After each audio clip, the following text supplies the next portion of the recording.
Hello everyone and welcome to another video with me, 320 Sim Pilot, and today we're going to be using the ToLiss Airbus A321 in X-Plane 11 to have a look at one of the more complex failures on the Airbus aircraft, which is going to be the electrical emergency configuration. I'm a real-world Airbus pilot, but as always none of this is for any real-world use, it's just for our use in X-Plane to hopefully give you some extra context on your home simulations. In a previous video I talked about how we might manage failures, and we looked at a simple failure in the Airbus, and that video can be found on my channel. I'll provide a link in the corner of the screen now. Today we're going to take that further and look at one of the most complex failures on the aircraft, where we lose a lot of the electrical systems, and I'll show you at the start how we can set that up so you can have a go on your X-Plane and on your ToLiss Airbus. The principles of dealing with the failures will work on any Airbus aircraft in your flight simulators, but this exact scenario I'm going to show today needs the more detailed level of simulation that we get from the ToLiss. If you've joined my channel since I started doing Microsoft Flight Simulator videos, then I can assure you we will be back in Microsoft Flight Simulator soon as well to look at more tutorials and things we can do in the Airbus in Microsoft Flight Simulator. But at the moment the ToLiss Airbus A321, which is a payware expansion for X-Plane 11, does provide us with some extra details as well as systems modelling that lets us have a look at some of these more complicated failures.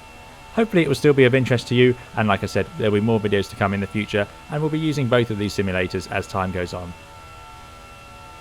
I did record this initially after I showed the simple failures video, so I do highly recommend you watch that video first. Otherwise what I do here will probably not make much sense because it'll be quite out of context, but hopefully it can be of some interest to you.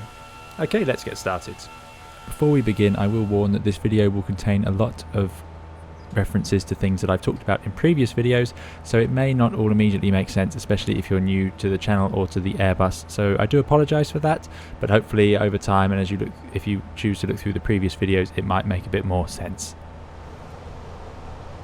So what we're going to do now is I'm leaving that fault active, and we're going to now do one of the most severe faults on the Airbus, which is we're going to lose both of our AC bus bars.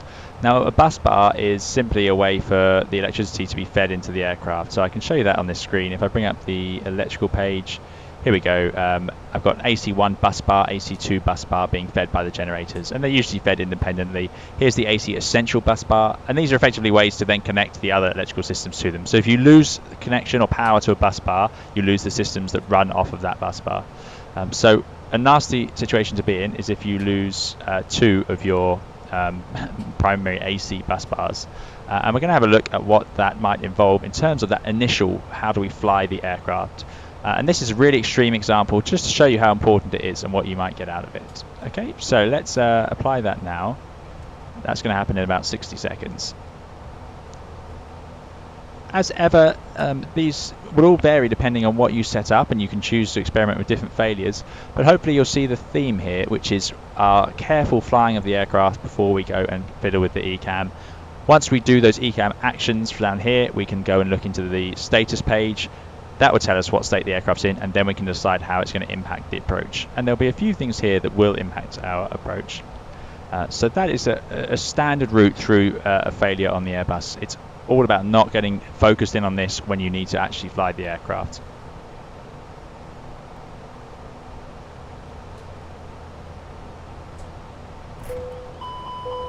Oh dear. So here we go.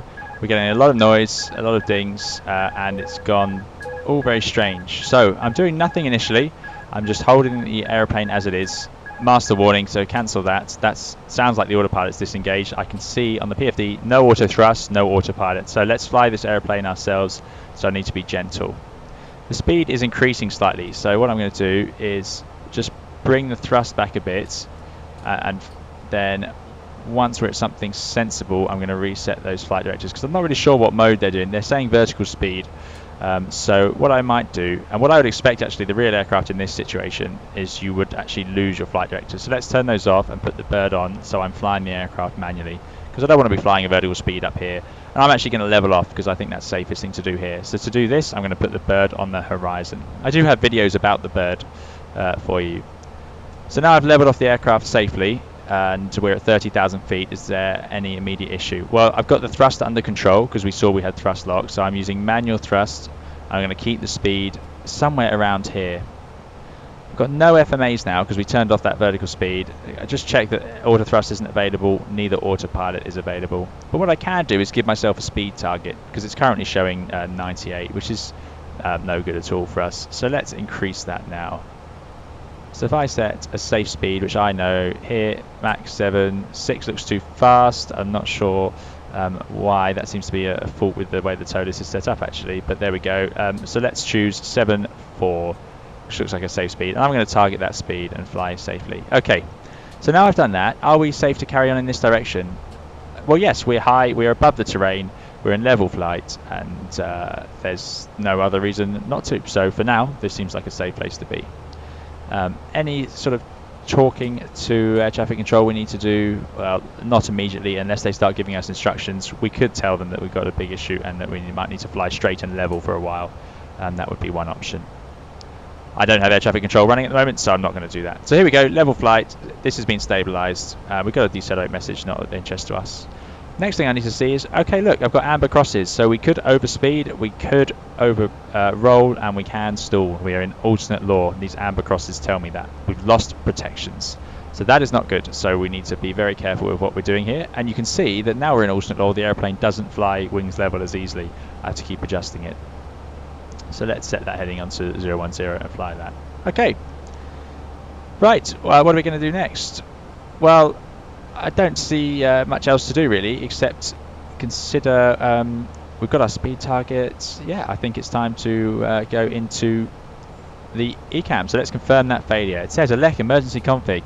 Well, yeah, that seems likely. It's hard to confirm, but if I look up here, I can see not many lights at all. And that's part of the issue. But if you look over there, we've lost the screens on the first officer's side because that's fed by one of the bus bars, and this side is fed by the AC Essential bus bar, which is what allows it to still be on even now. One thing I could do is press the electrical page down here. If I press elect, I can see, I'll bring that up here, that actually what we've got is neither bus bar connected, none of the DC buses are now connected. We've just got DC and AC Essential.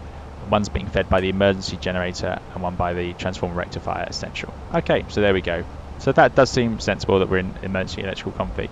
So whilst flying the aircraft, let's get through this. So elect emergency config, Gen 1 plus 2, off, then on. So Gen 1, elect Gen 1, off, elect Gen 2, off, 1 and 2, off, and now Gen 1 and 2 on. And that means together. That hasn't worked. Bus tie, off. So elect bus tie, off. And now, because I've turned that off, it's asking me to reset the generators again. We've separated the two sides of the electrical system, and now we're going to try and reset it.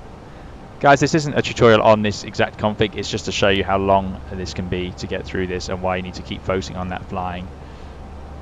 And back on. Now, if at any point whilst doing this, the flying becomes too difficult, or I have issues, or we need to think about turning, or a hill appears, or maybe a thunderstorm's in front of us, then I'm going to have to go back into flying, and I'm going to stop this ECAM, focus on what I'm doing over here, my aviating. Right, I've done done that second reset. It's not worked. Emergency electrical power, manual on. Emergency electrical power, manual on. That's going to make sure that the RAT runs with the emergency generator, although it already is, as we saw. Now I'm going to focus in a little bit. I need to get my speed where I set it, so I have a target. This isn't quite accurate to the real config. You wouldn't have this down here either, because you actually have to do a reset to get that to work, which we'll see shortly. Engine mode select to ignition, engine mode select to ignition. There it goes. Right, so we've done that part. Now we can clear elect, because that is the end of the of that part, the electrical config. So clear elect. Right, next problem, flight control alternate law. So before I do that, let's just have a recap of what we've done. I'm still getting a bit slow. I'm going to set 7.3 just to give me more buffer there. I'm still trying to fly 010, so keep an eye on that, and I need to get that wings level. Can I set an altitude bug? Maybe that will help me. Let's try and stay at 320. How about that? So I've done that. Otherwise, everything seems pretty much the same.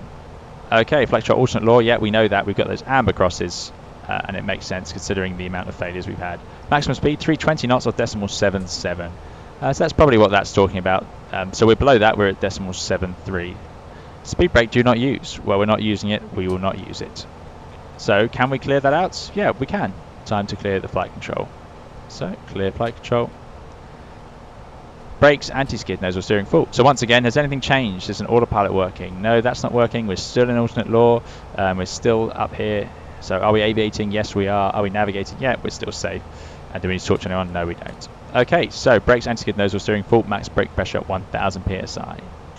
Okay, we're not landing. We're not braking right now, so we'll deal with that later. Clear brakes? Yeah, we'll clear brakes.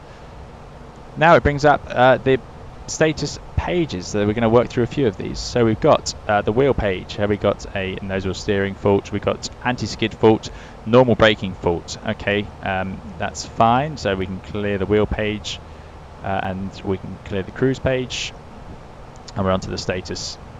Now I need to focus back in on that flying, and you'll see how easy it is to get distracted, and this is why you have two of you. One of you would definitely be focused very hard on the flying here. Right, status page, what's it telling us? Let's just make sure our speed doesn't go too far. We've got loads on here.